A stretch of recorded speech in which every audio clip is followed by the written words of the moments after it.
সদৰ্শন ছাত্ৰ সন্থাৰ আহ্বানত অসমজুৰি বিক্ষোভ কাৰ্যসূচী আমি ৰূপায়ণ কৰিছোঁ। আজি পুনৰবাৰ ক'ব বিচাৰিছোঁ যে অসম চুক্তিৰ প্ৰতিটো কথা ক্ষিপ্ৰতাৰে কাৰ্যকৰী কৰাৰ কাৰণে চৰকাৰক আমি দাবী উত্থাপন কৰিছোঁ। একে সময়তে ভাৰত বাংলা সীমান্ত চিল কৰাৰ কাৰণে দাবী উত্থাপন কৰিছোঁ। একে সময়তে ৬ নম্বৰ দফাৰ বিপ্লৱ শৰ্মা ডাঙৰীয়াই যি ৬ নম্বৰ ক্ষিপ্ৰতাৰে কাৰ্যকৰী কৰাৰ কাৰণে আমি ব্যৱস্থা গ্ৰহণ কৰিছোঁ। আৰু একে সময়তে অসমৰ পৰা কাৰ উত্থাপন কৰিছোঁ। অসমৰ খিলঞ্জীয়া মানুহে অসমীয়া ৰাইজে কেতিয়াও কাৰ মনা নাছিলে, কাৰ কেতিয়াও নামানে।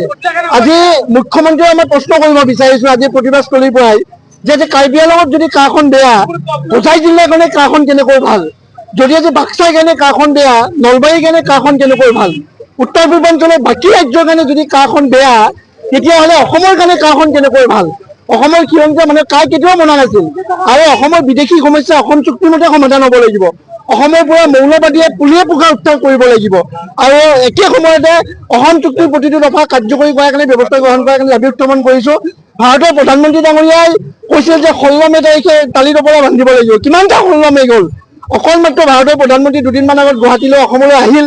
তেখেতে অসমীয়াত ভাষণেৰে যে আৰম্ভ কৰি মানুহে আৱেগিক কৰিব বিচাৰিছে, কিন্তু অসমৰ খিলঞ্জীয়া মানুহে অসম আন্দোলন হৈছিল, 860গৰাকীতকৈ অধিক শ্বহীদ হৈছিল, বহু নিৰ্যাতিত হৈছিল। সেই সংগ্ৰামবোৰ ক'লৈ গ'ল? সেই সংগ্ৰামবোৰ একো মৰ্যাদা নাই নেকি? আৰু মুখ্যমন্ত্ৰীক আমি প্ৰশ্ন কৰিব বিচাৰিছোঁ, আপোনাৰ যদি ইমান নিজকে মহাপ্ৰতাপী বুলি ভাবে, ইমান যদি ডাঙৰ এজন মুখ্যমন্ত্ৰী বুলি ভাবে, দিল্লীক দেখুৱাই দিয়ক যে অসমৰ ৰাইজে কাৰ কেতিয়াও মনা নাছিল।